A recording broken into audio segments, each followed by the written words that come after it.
So we have a quorum. Are we expecting others? Yeah, Council Andrade just joined us as well. Okay. Sorry, I got a confirmation from everyone they were available. Oh, good. Yeah.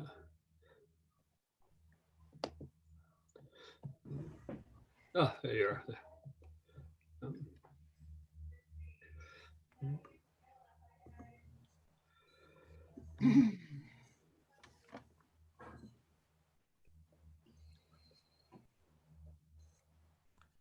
So they're going to be able to use that drafting table, Manny? Yes, yes, we're Lisa was excited to see it.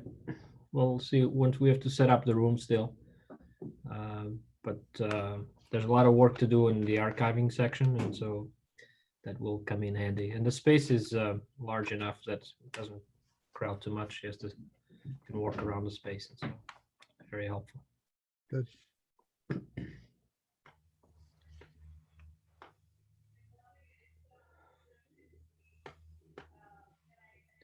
If nothing else, it's good and solid. I'm just watching my phone for the time here. I've got 12:59, so as soon as we hit 1 o'clock, we'll go.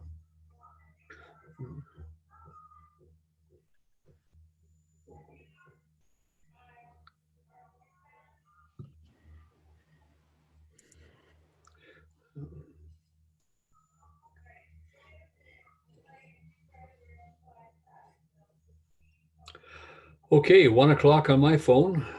So I'd like to call this special council meeting of April 24th to order, and welcome everybody, and acknowledge that we're meeting this afternoon on the territory of the Squamish Nation. First item of business would be to approve the agenda. Does everybody have a copy of the agenda package? Okay, motion to approve the agenda, please. Councillor Kroll, Councillor Lumley. Thank you very much. All in favor? Thank you. It's approved. One item of business, and this is from the Director of Finance, property tax framework update. We just can't get away from this property tax stuff. So, Director of Finance, I'll turn it over to you. Thank you very much, Mr. Mayor.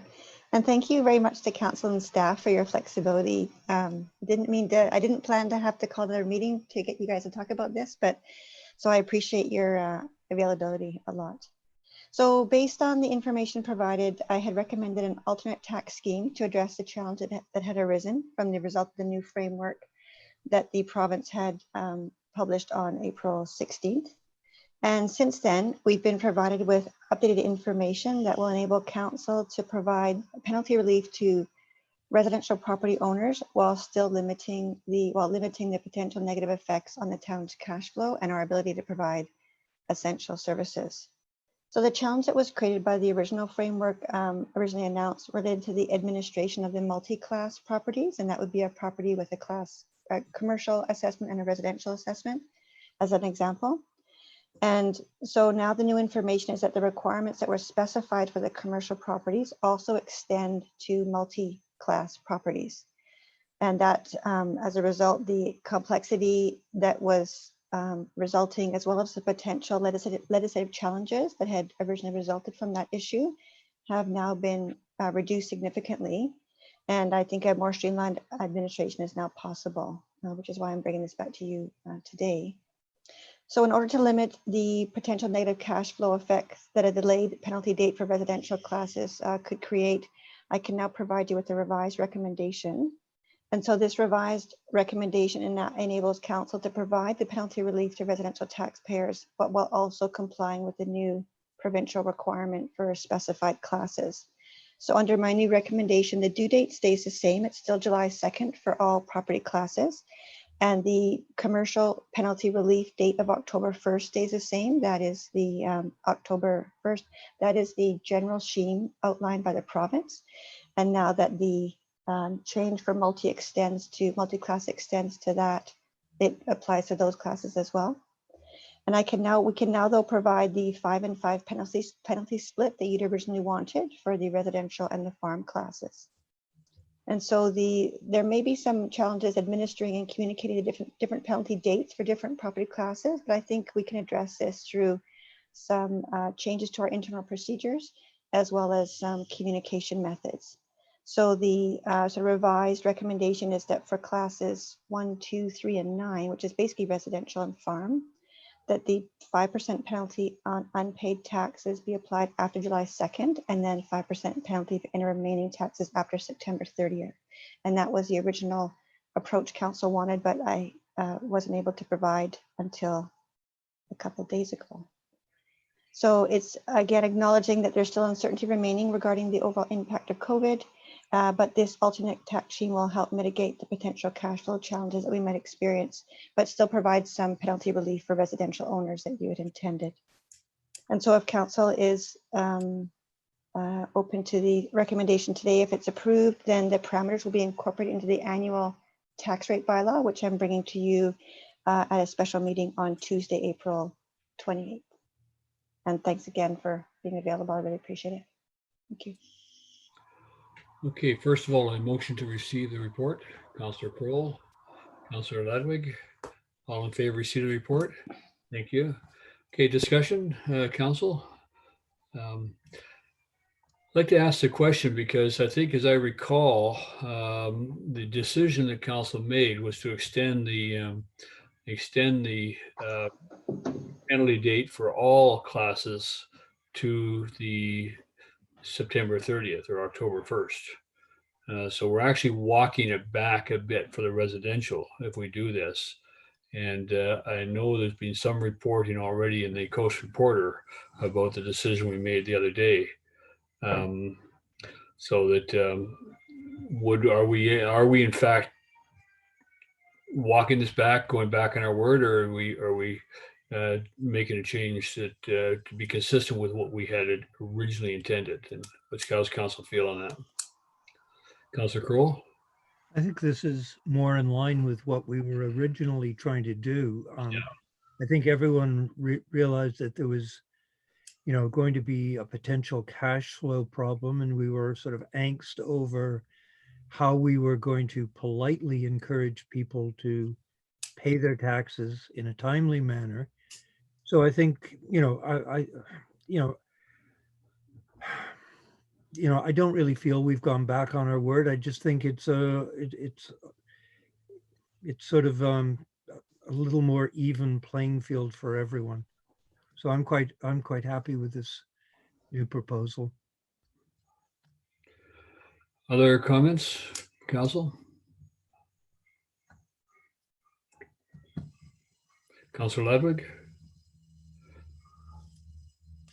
Well, and just to add to what Councillor Kroll was saying, we're just responding to updates from the province. Yeah. So It's, we're doing our best to be adaptable as this new information comes in. It's a very dynamic situation we're in right now, and so that being able to do things and adjust things, as we've shown that flexibility. We've been doing a number of things. So yeah.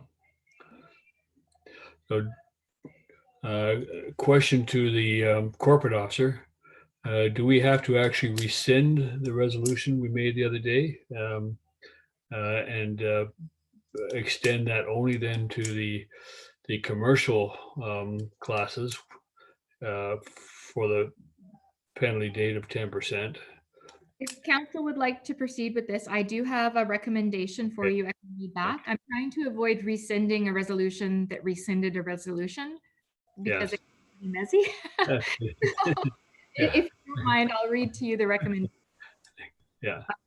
That the previously adopted resolution 2020-196 be amended to now read that council rescind resolution 2020-169, and that for the 2020 property taxation year for property classes 1, 2, 3, and 9, a 5% penalty be applied to unpaid taxes after July 2nd, 2020, and a 5% penalty be applied to any remaining unpaid taxes after September 30th, 2020.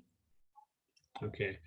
And that leaves the original decision to extend the commercial to the October, the October 1st, I think, for penalty purposes. That's right. Yeah. That is following the directive by the province, so that's required. Okay. So that's under the general scheme, same as the July 2nd due date. Yeah. Mhm. Okay, well, thank you for the recommendation. Is somebody wish to move that recommendation? Councillor Kroll, thank you. Somebody second it? I'll second. Councillor Diandrad. Any further discussion of that? Seeing none, sorry, Councillor Lumley, go ahead. Yeah, maybe for the director of finance, was there any, like, when you, there's no more relief. It's because the municipalities, like, our powers are kind of like, I mean, we don't have a lot of power, but it's for my purposes anyway, when you think about it, you would say, well, if my tax bill is $6,000 on July 1st, and if in fact businesses begin to open sometime in late June, let's say, well, why wouldn't you take that? Like, the town is obviously still going to be at a disadvantage, because if I went to my landlord, I would say, yeah, I mean, I will pay the penalty. I agree to pay the taxes and the penalty on September 30th, because I'll have 3 months of cash flow and it's a $300 penalty. So, I mean, from a business standpoint, you'd be foolish not. At least the business has been closed for as long as all these businesses have been. You'd be foolish not to exercise this. And my only other thought with that was that if the province is making this available, you would think that they would have there would be something attached to it that would help the municipalities to deal with the decrease in cash flow or something. But my question might be, there isn't, and that's to the director of finance, I guess. Yes. So the province basically, they're providing support to commercial properties was to basically keep the tax due date of July 2nd, but allow commercial properties to, they said they strongly urge commercial properties who can pay on July 2nd to do so. However, those who cannot basically don't have to pay until till September 30th, and then until the penalty would kick in on October the 1st. So there is some relief there. They did, though, they recognize that this does cause potentially some cash flow issues for municipalities, because you're right, a lot of commercial properties may not be able to pay on July 2nd or choose not to for whatever reason that they have. But the province did provide relief from they have reduced the school tax rate for commercial properties quite significantly. So commercial properties are going to see a lower tax rate anyway. And then also what they did was they delayed the school tax remittance for municipalities.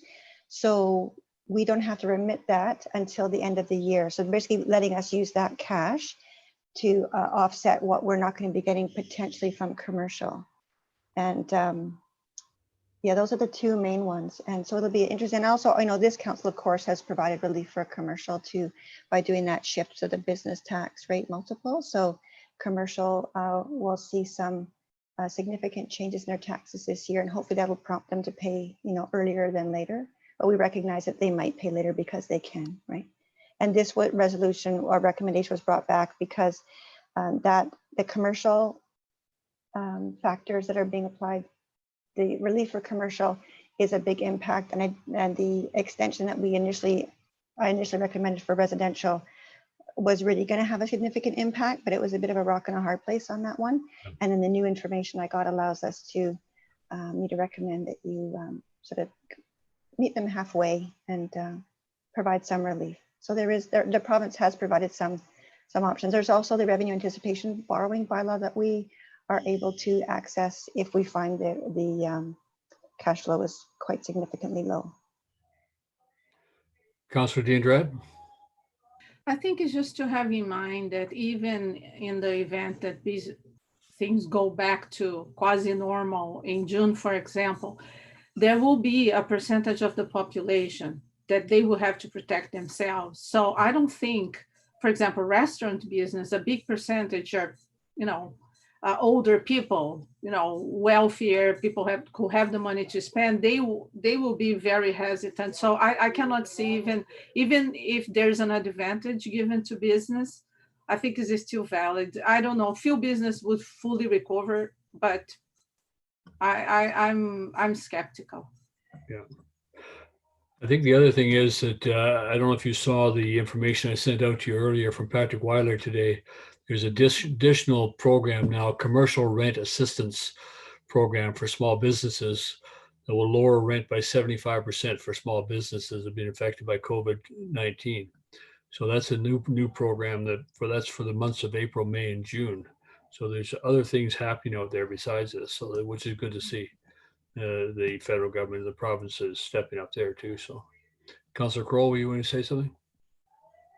I was going to mention the same program, but what's interesting too, I really find it sort of encouraging is the on this rent subsidy program for businesses, it's the province and the federal government working together on the project, which I think is really encouraging to see the collaboration going on there. Yeah. Yeah, so the other thing that encouraged me, I mentioned the other day that I was going to start talking to businesses. Yesterday, I walked around to all the businesses in Lower Gibsons and visited those that are open. Some are not open, but the owners are actually in them, and they're doing inventory and they're doing organization. And I had a chance to talk to all of them, and it was good to see that they're coming up with new ideas. They're starting to talk to each other to see how they can do business differently. And many are doing business differently, and some are planning to open and with limited services. Black Bean, for example, it's been closed all this time. I think it's open as of today. And again, not having people inside other than to pick up a muffin or coffee, but no table service. So just like is happening with Beachcomber Coffee and things. So people are starting to say that they realize that they can do business differently, and even if it's limited, they're providing employment, and they're trying to provide a service. And I'm really pleased to see that they're sharing information among themselves as to how that can be done. So it was good to see. So I intend to go and carry on through the town. By the end of next week, I'll probably have visited everybody that is open and just see how they're doing. So, Councillor Kroll? It's okay. We did.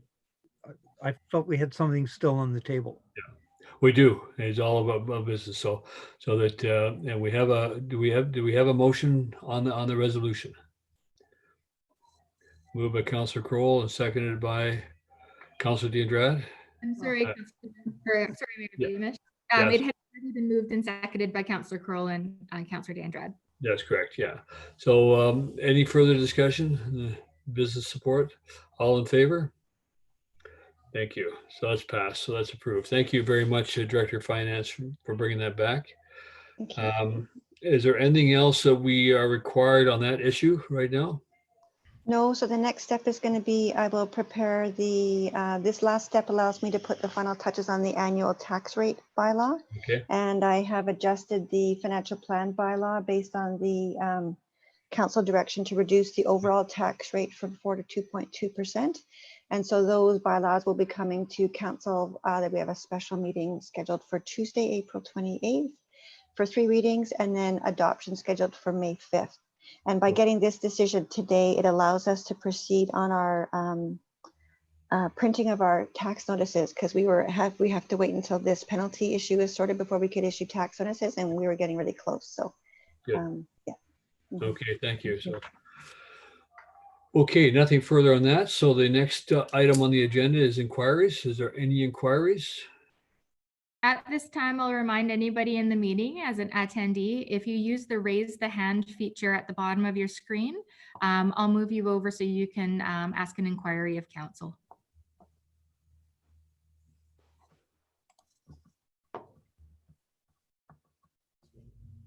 I'm not seeing any, Mr. Mayor. Okay, thank you. The next meeting is now scheduled for 3 p.m. on April the 28th. And we'll do another Zoom meeting opportunity so that we then take a motion to adjourn. Councillor Kroll, Councillor Ladwig. All in favor? Thank you very much. And thank you, everybody, for coming together at short notice and for a meeting. Thank you.